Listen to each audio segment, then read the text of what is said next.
fitting on the top here. That way we can go ahead and put this to the side and not worry about ink leaking from us while we're doing our maintenance.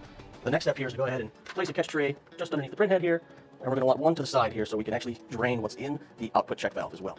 Once we have that situated, we can go ahead and fill our syringe with our internal cleaner.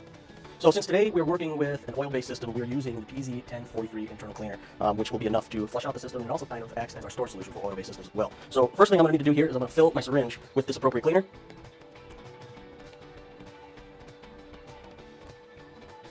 And once I have that filled, I'm just going to remove my tube to drain whatever is left in that tube out. And then I'm going to go ahead and install my filter on the actual syringe itself at the base of the syringe.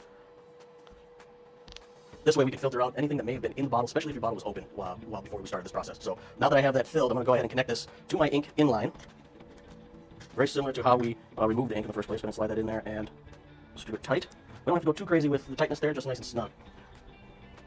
Now the first step of the actual flushing of your 500 printhead is we're going to want to make sure we flush out all the fluid from the entire system. This includes the output check valve line here. So I'm going to uncap that line, and I'm going to point it right down into my tray. And with my other hand, I'm going to go ahead and gently apply pressure until I start seeing some fluid come out of there. And that's exactly what we're looking for right there.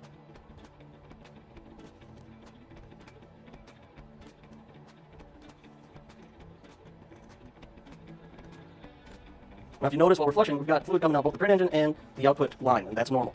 It's just the path of least resistance. So as soon as I'm done with my first syringe, what I'm going to do is I'm going to cap my line here, my output line. And I'm going to disconnect my syringe. Move this tray out of the way. And we're going to go ahead and refill the syringe one more time. Go ahead and refill our syringe. Like so. Go ahead and drain what's in the intake tube and install our filter. There. Now from here, what we're going to do is we're going to continue to purge out the front of the printhead. So I'm going to reconnect my syringe back to the ink import, and I'm going to force the majority of the cleaner out of the actual print engine itself. So that's what we're going to focus on right now.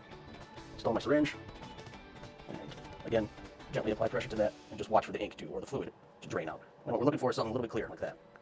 We've got a little bit of ink left in that, but it's not too bad.